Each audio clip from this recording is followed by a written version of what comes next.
Because we have a very dispersed audience, I have to bridge the gap. That's okay, yeah, you can be where you are, I'm alright. I grew up with Mel and Jay, so this is perfectly fine. Okay, so those who did not laugh are too young to remember. Anyway, what is the theme of our conference? Can somebody tell me? Yes, recitation, yes. Sparking the digital economy. When I saw this theme, I was so inspired. I said, when you draw a spark, what do you cause? You cause a fire, right? And of course, everybody's talking about fire. And here, my topic is playing with fire. So, responsible business management research in the era of the fourth industrial revolution. Just note how fire is spelled, huh? Capital F-I-R and then a small e. Fourth industrial revolution. So this is what I'm going to talk about. What is fire? What are the opportunities for us, both for business practice and of course for research?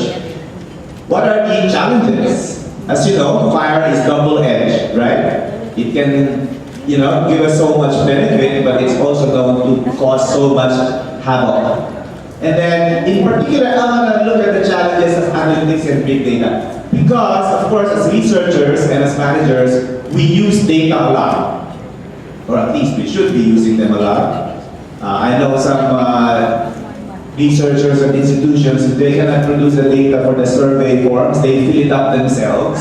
That's one way to produce data. The movement for, am I speaking from personal experience here? No, okay. So the movement for responsible research for business and management, or RVM, is what I'm here to really convince you to support.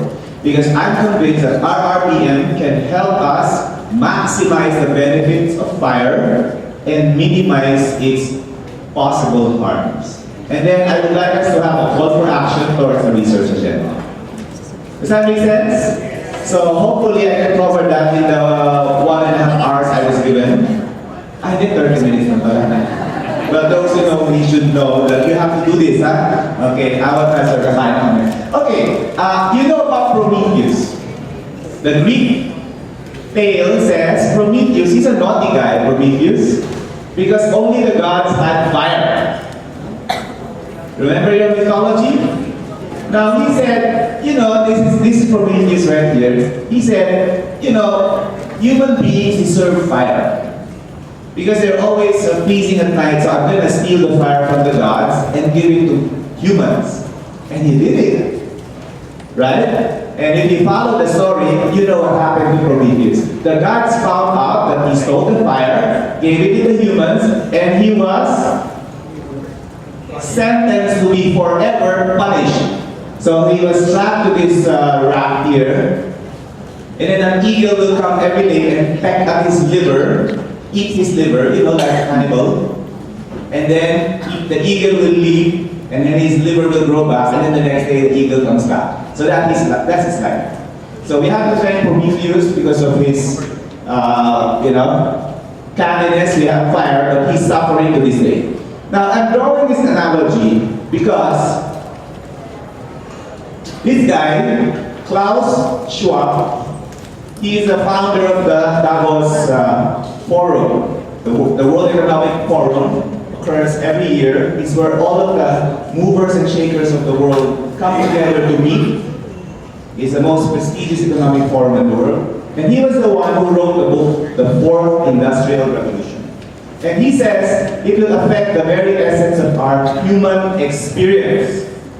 Now, let's dig deeper into this. When he refers to the Fourth Industrial Revolution, we have to remember the first three revolutions, right? Of course, we were not here yet, but this is history.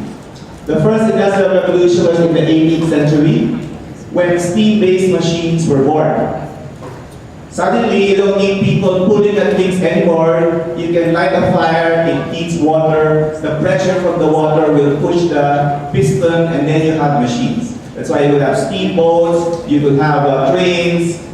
Can you imagine if people had to pull trains? That's a lot of people, right? Can you imagine the LRT now if somebody had to pull it?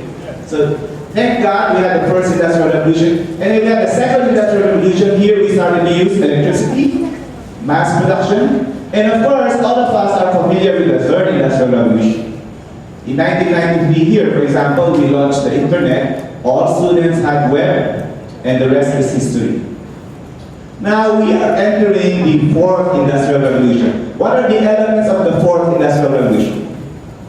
We have intelligence plus information plus distributed data through the blockchain. So you have artificial intelligence software. All of us use artificial intelligence software, right? So when you turn on your phone and say, okay Google, and say, where can I buy merienda this afternoon? Then the map will show all of the places to buy merienda. That's artificial intelligence. Every time you take a selfie, you notice there are boxes around your face. Who's doing that? An algorithm, right? The smartphone is guessing that all of those are faces.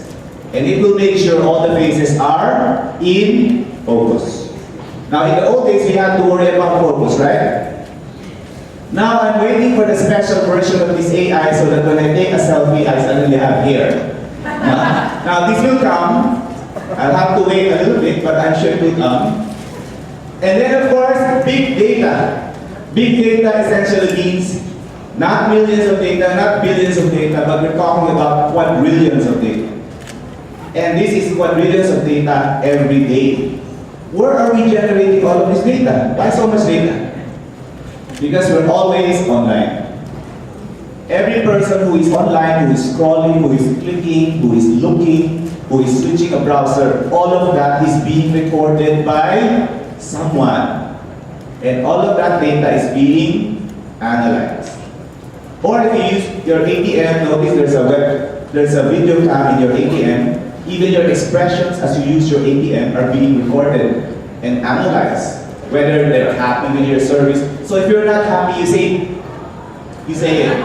The sound doesn't have to come out. So that it will be recorded.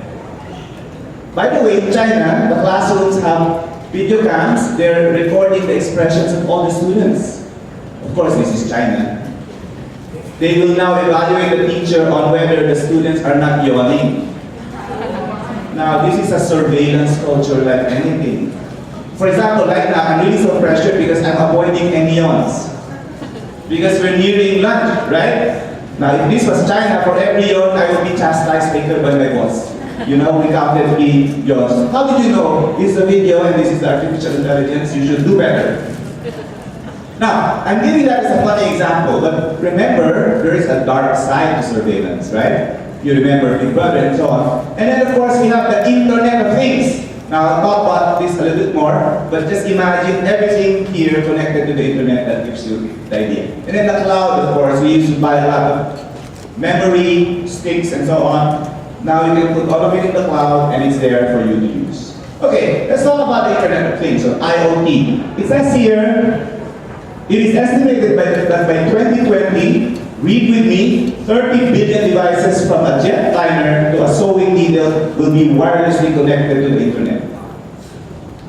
That means there are enough IP addresses. An IP address is simply a series of numbers that gives an object a unique address in the internet, right? They have enough of these numbers because they were running out of it. So they changed the system, so now they have so much, they can literally put an IP address on every grain of sand in a beach. Imagine that. So the implication is every object in your body, your earring, for example, can be connected to the internet. So that you have an app that tells you, oh, you already wore that 5 times this year. You have this earring that you haven't worn. It will say, wear this other one. Besides, this one goes better with your clothes. It will even show you a simulated image of you with your ring, with your earring rather. So that gives you an idea what is about to come. Now let's talk about robots. It is also part of the 4th Industrial Revolution. You see here some statistics. Of course, we have the leader, which is Thailand in terms of robot density. And the Philippines is the blue line. So we can see that for the Philippines, there are about 36 robots per 10,000 workers. We're getting there. Robots are quite efficient, quite fast, and most importantly, don't unionize. Isn't that great? And if you connect them to solar panels, you don't even need any electricity. That's, wow, this is a bonanza for business, right? But think about it, it's coming. SM already announced that by January, expect some robots in the SM malls. I always go to the concierge in SM or in the malls, I always ask them, so where do I get this, where do I get this, where do I get this? And then, they're always dolled up and, they're presentable. But sometimes they're not so nice because I ask so many questions. Because I'm forgetful. So I ask them, did you see right or left? It is right, sir. Right is this way, sir. And I think to myself, this woman is not having fun. Right? Now, a robot will always say, yes, sir, that's right. If you wish, I can even walk with you, sir. Which is the global standard for service. If you see a directionally challenged person, don't point.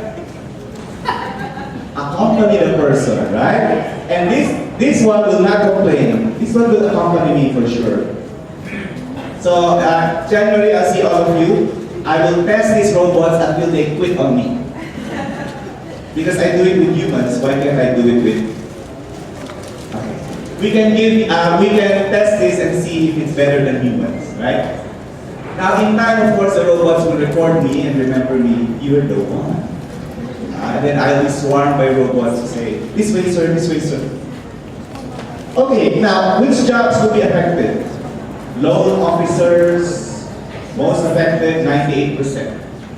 As we speak, in many banks around the world who process hundreds of loan applications per day, it's not the loan officer making the recommendation anymore.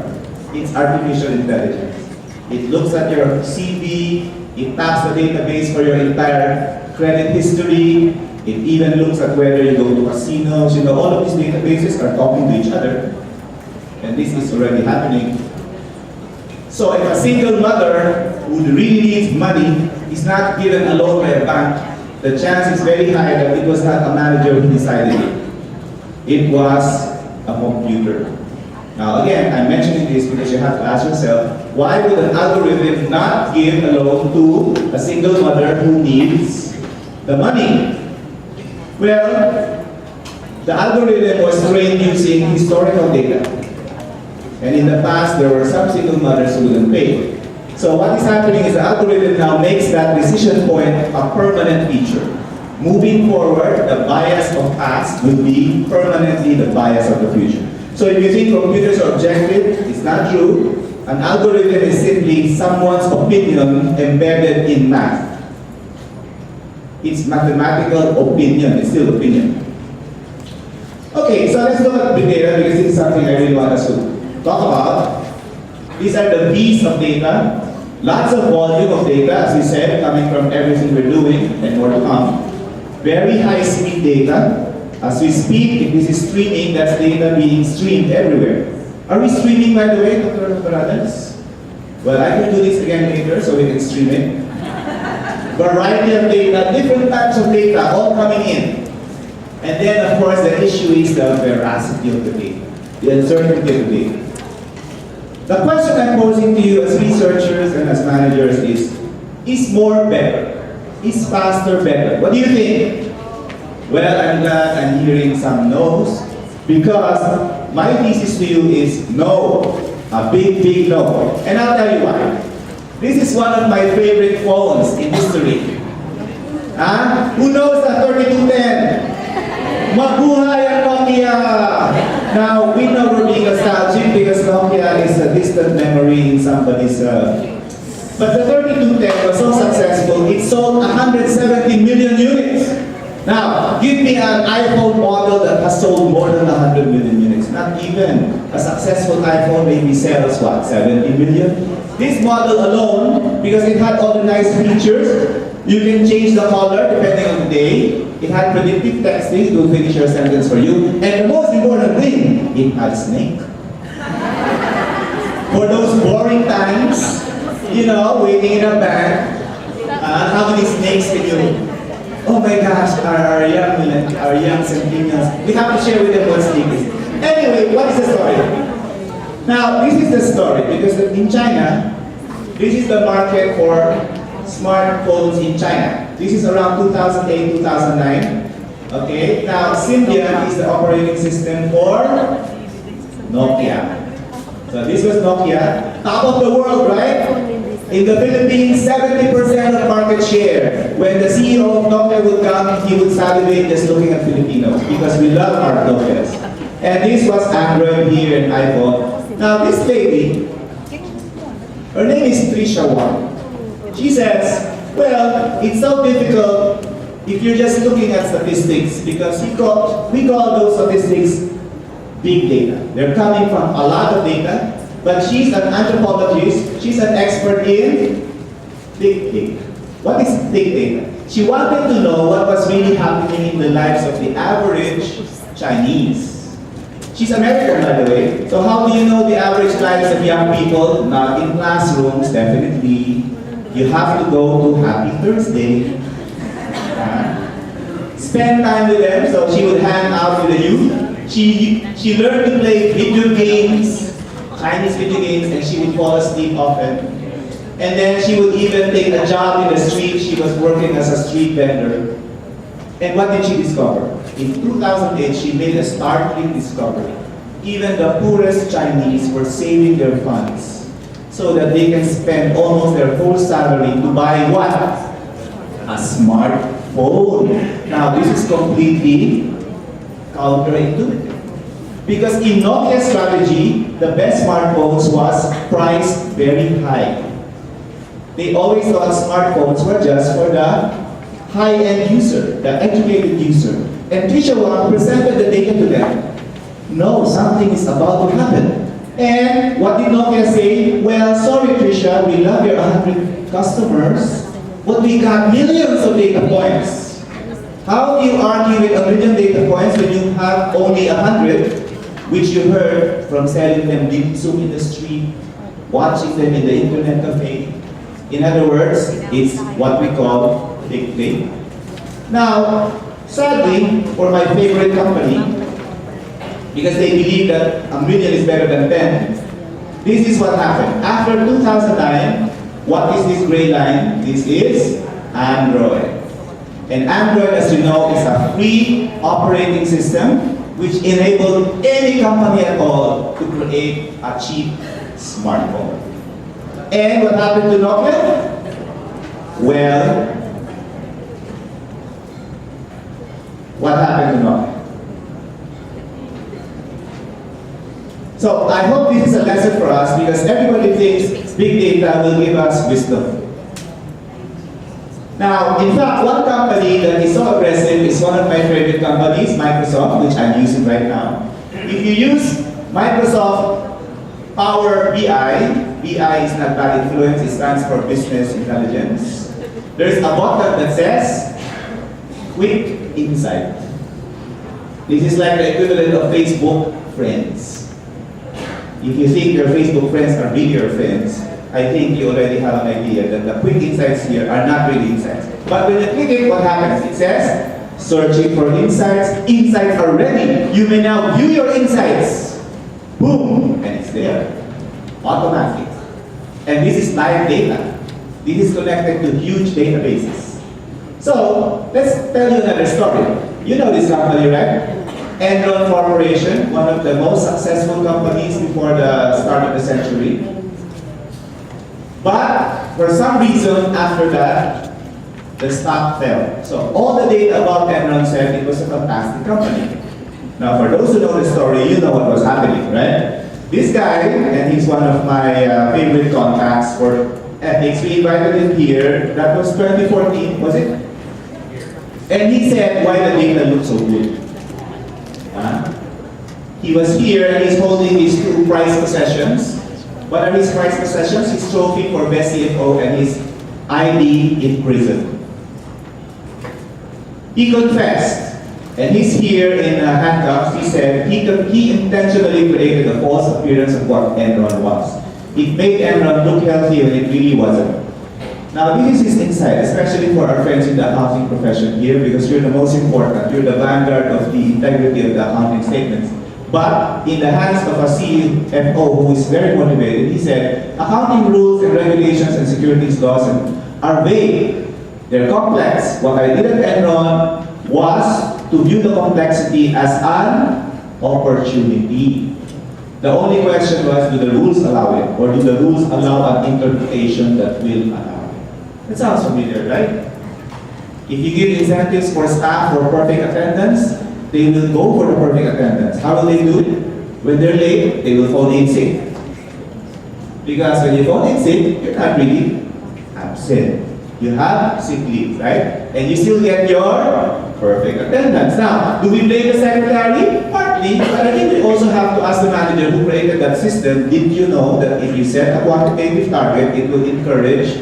This is what we call gaming. And this is not the gaming in the so there. Gaming means you fiddle with the system.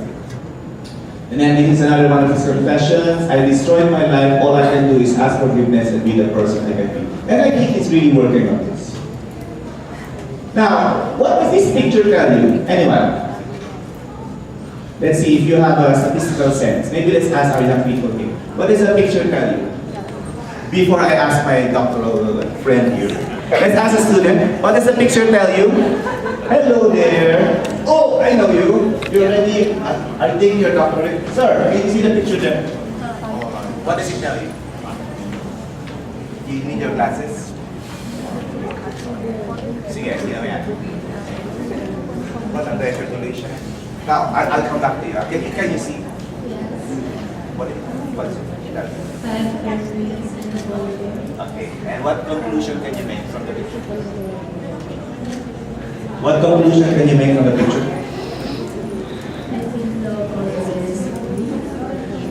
The polar bear is what? Oh, the polar bear is hungry. Do you think the polar bear might eat the penguin? Okay, she doubts that the polar bear will eat the penguins because there are more of the penguins. So that means we can have a penguin revolution. And they will be safe from polar bears. Now, if you've ever been to the North Pole, if you've ever been to the North Pole where the polar bears are, there's something you will notice about the North Pole, which is there are never any penguins. Because the penguins live in the south. So you can never have them see each other. So polar bears have never seen a penguin. But why am I saying this? Because if you're Trisha Wang, of course you will count the penguins here and you will see, and you will report, okay, nice, many penguins, one polar bear. I think we have a way to defend the penguin population. But the first question is the picture even real? Think about that. So what data shows therefore is like the tip of the iceberg. What you need to know is at the very bottom. And this is where a lot of research needs to be done. So we need the big data, certainly, but we need the thick data, which I call simply chismis. Or if you want it, highfalutin, business intelligence. Okay, yeah. Meaning, talk to people, see their eyeballs.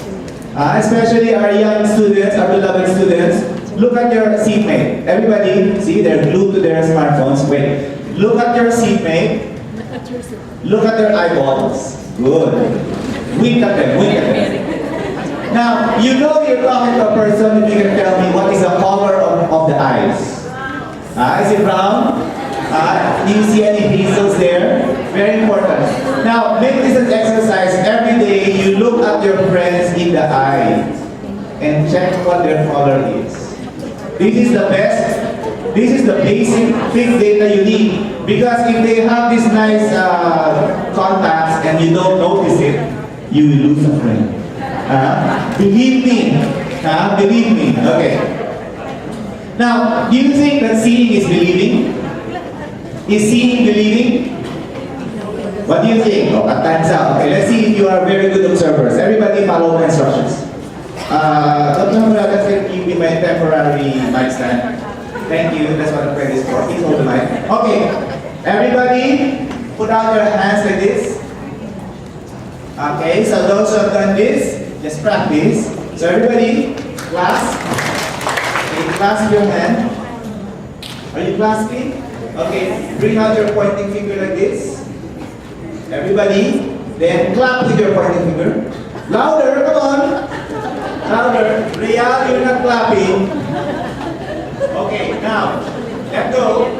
Turn your hands this way and then clasp from the other side. Pointing finger. Now don't let go, everybody. Pointing finger. Come on, everybody. Real, yes, you're not clapping. Come on.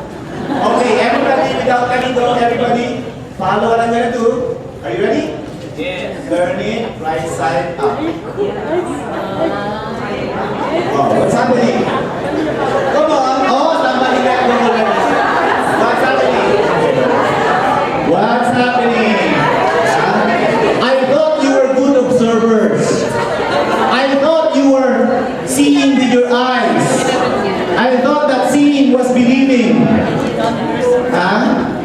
Now, because my students always tell me, but sir, this is objective data. Okay, it's objective, why is it objective? Sir, I was there, I saw it. Okay, and that makes you objective, right?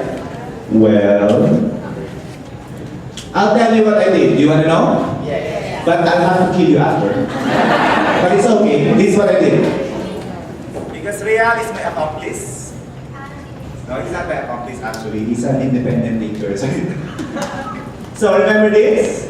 When I went to Real, you're all looking there, right? What did I do with my hand? I turned it this way.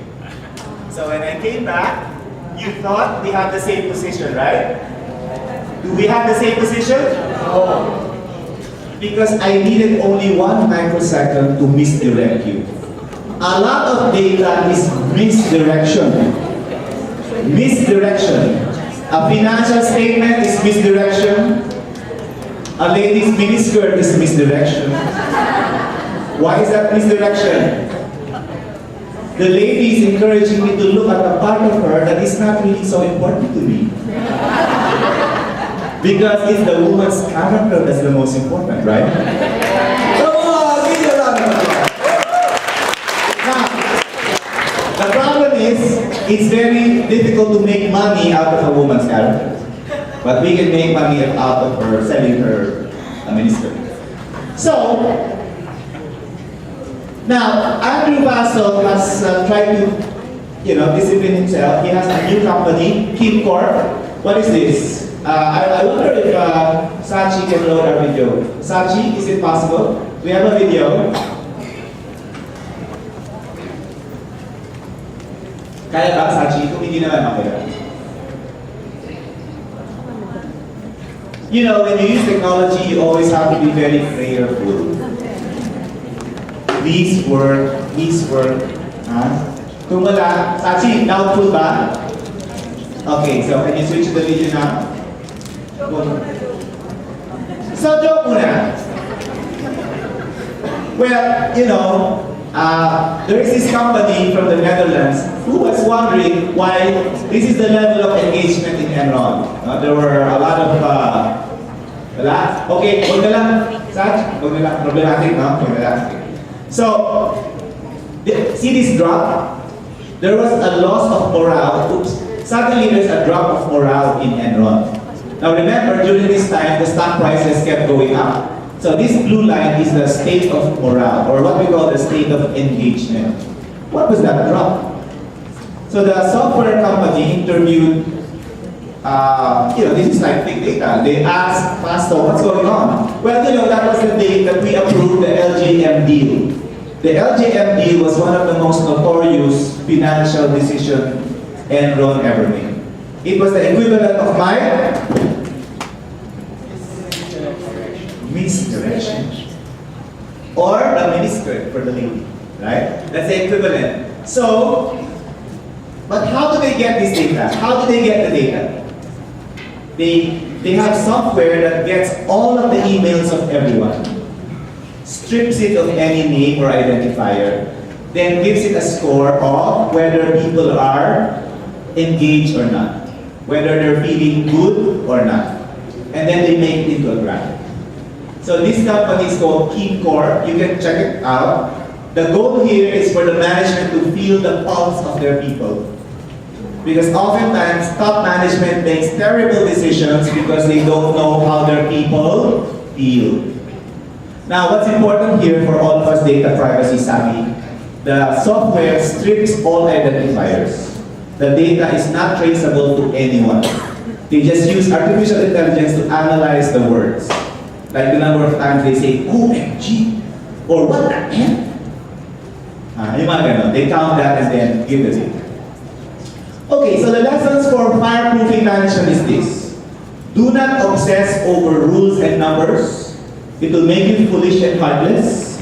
Secondly, learn from different fields so that you understand more of business and social reality. So if you're a business person, make friends with computer scientists, biologists, anthropologists, and the magbabalot. Now all of them are part of your database. Now which brings us to the principles of responsible research. I have here a diagram. These are the principles for responsible research in business management. Given the tremendous potential of fire, but there is also tremendous risk, right? So that's why I sometimes miss my 3210. By the way, Senator Honasan, who is being nominated as Secretary of Department of ICT, owns 2 3210s.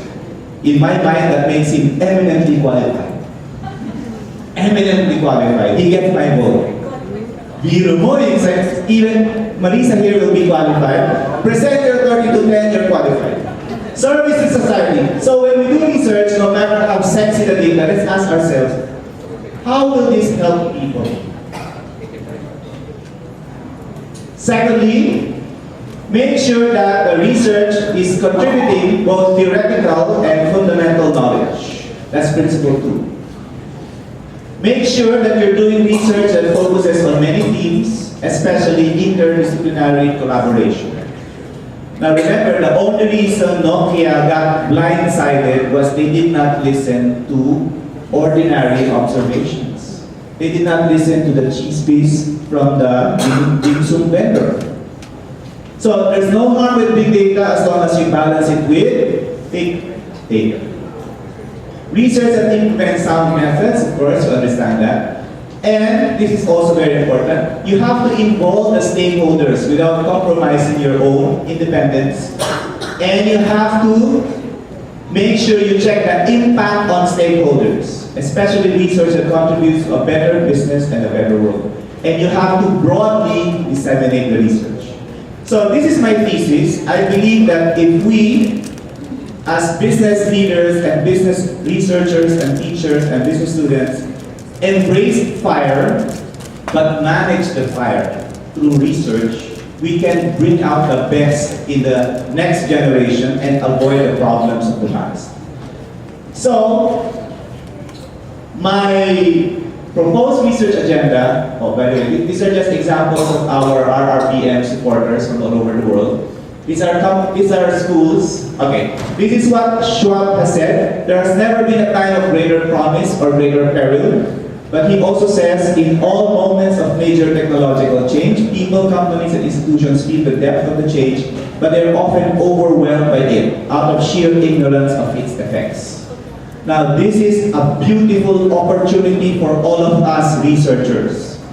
There will be so much change in the next 3 to 5 years that will be greater than anything we have seen in the last 30 years. They're rolling out 5G. 5G is so fast, you can download a whole high-definition movie into your phone in 10 seconds. In 10 seconds. They have it already in Korea, Helsinki, parts of Germany. I'm hoping the next telco player, when we approve the telco player, whoever it will be, one qualified player is a Chinese company, right? I'm hoping when they come in, they start the ground run, they hit the ground running and give us 5G by next year. So that Smart and Globe will have to ramp up and we don't have to see this again. What's this?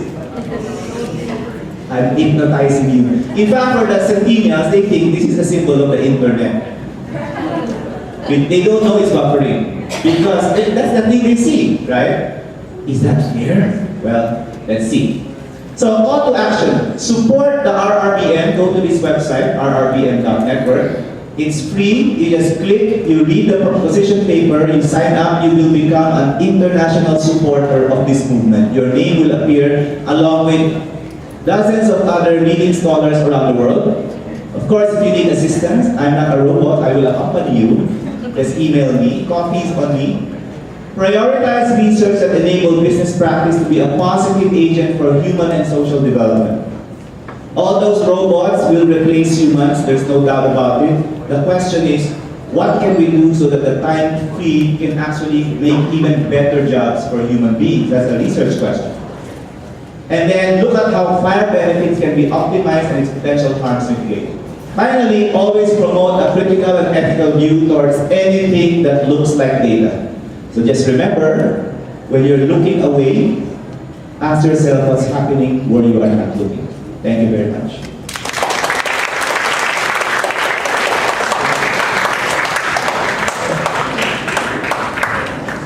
Thank you very much, Sir Ben, for giving us your insights on the effects of fourth industrial revolution. So we can take in 2 questions.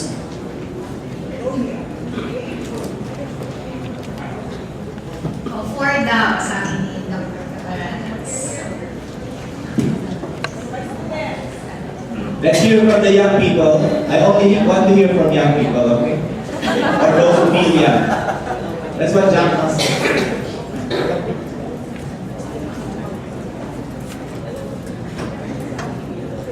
Oh, your teacher is so proud of you, young man. That's encouraging. That's encouraging. Hello, sir. Hello. My name is Isaiah Gabriel from Section C. Isaiah, pleased to meet you. I just wanted to ask, sir, you said that if you rely too much on big data, it would be a very big problem since you'd be blinded. But is it possible to also rely too much on thick data? Definitely. That's an excellent question. Definitely. If you're looking only at individual cases and only hearing stories, but you're not looking at the big picture, that is also a form of blindness. That's why if you look at the iceberg, to understand an iceberg, you need to understand what appears above the water.